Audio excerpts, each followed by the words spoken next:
Capítulo 15. Marcela. Gastei 30 dias para ir do Rocio Grande ao coração de Marcela, não já cavalgando o corcel do cego desejo, mas o asno da paciência, há um tempo manhoso e teimoso. Que, em verdade, há dois meios de granjear a vontade das mulheres: o violento, como o touro de Europa, e o insinuativo, como o cisne de Leda e a chuva de ouro de Danae, três inventos do Padre Zeus, que, por estarem fora da moda, aí ficam trocados no cavalo e no asno. Não direi as traças que urdi, nem as peitas, nem as alternativas de confiança e temor, nem as esperas baldadas, nem nenhuma outra dessas coisas preliminares. Afirmo-lhes que o asno foi digno do corcel, um asno de Sancho, deveras filósofo, que me levou à casa dela, no fim do citado período, apiei-me, bati-lhe na anca e mandei-o pastar. Primeira comoção da minha juventude, que doce que me foste. Tal devia ser, na criação bíblica, o efeito do primeiro sol. Imagina tu esse efeito do primeiro sol, a bater de chapa na face de um mundo em flor.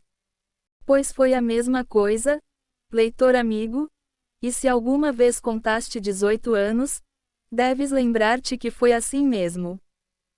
Teve duas fases a nossa paixão, ou ligação, ou qualquer outro nome, que eu de nomes não curo, teve a fase consular e a fase imperial.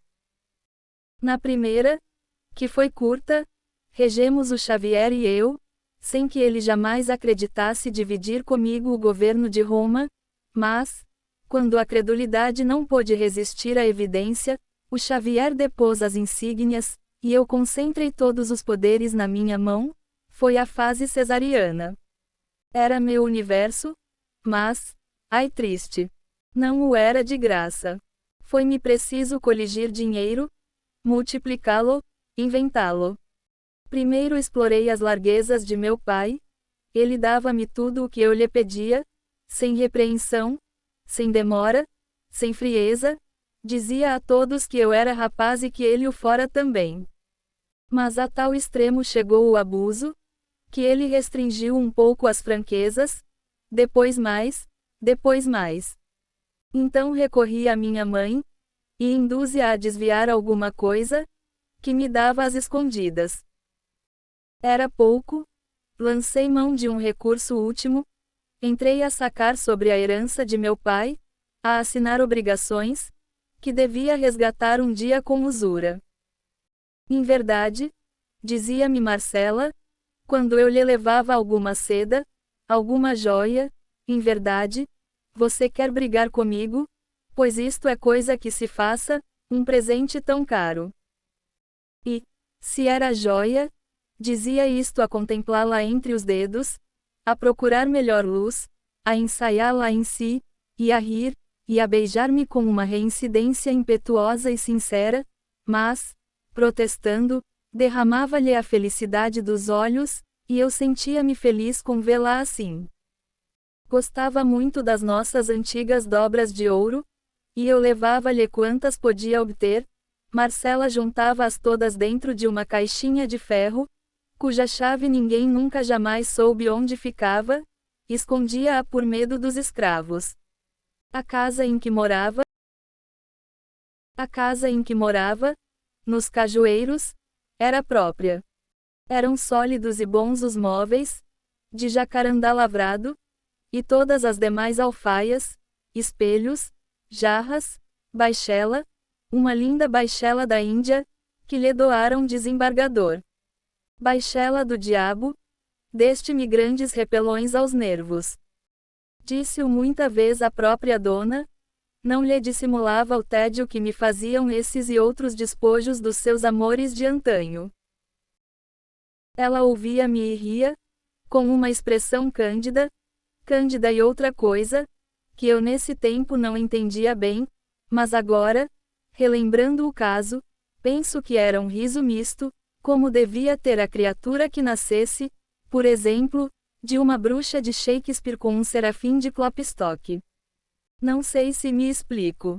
E porque tinha notícia dos meus zelos tardios, parece que gostava de os assolar mais.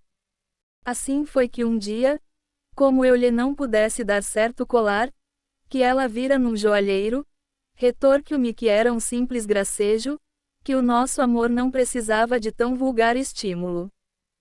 Não lhe perdoo, se você fizer de mim essa triste ideia, concluiu ameaçando-me com o dedo.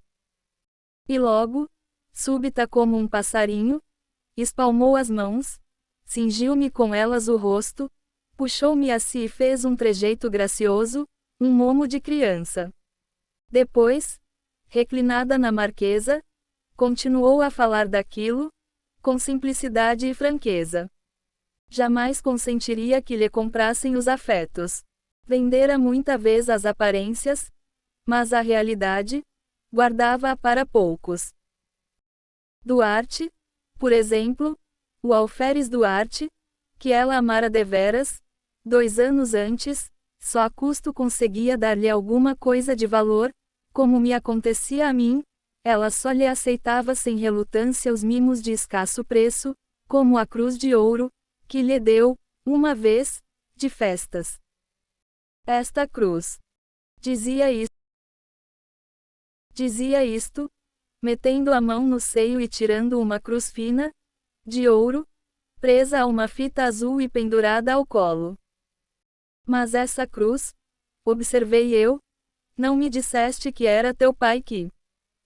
Marcela abanou a cabeça com um ar de lástima.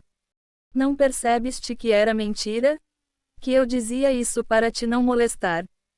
Vem cá, Chiquito, não sejas assim desconfiado comigo. Amei a outro? Que importa, se acabou.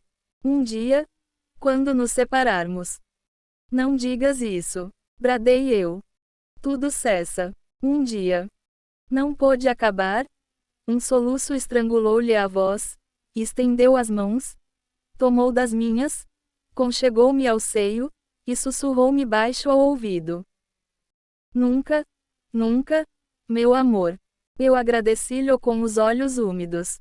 No dia seguinte levei-lhe o colar que havia recusado. Para te lembrares de mim, quando nos separarmos, disse eu. Marcela teve primeiro um silêncio indignado, depois fez um gesto magnífico, tentou atirar o colar à rua. Eu retive-lhe o braço, pedi-lhe muito que não me fizesse tal desfeita, que ficasse com a joia. Sorriu e ficou.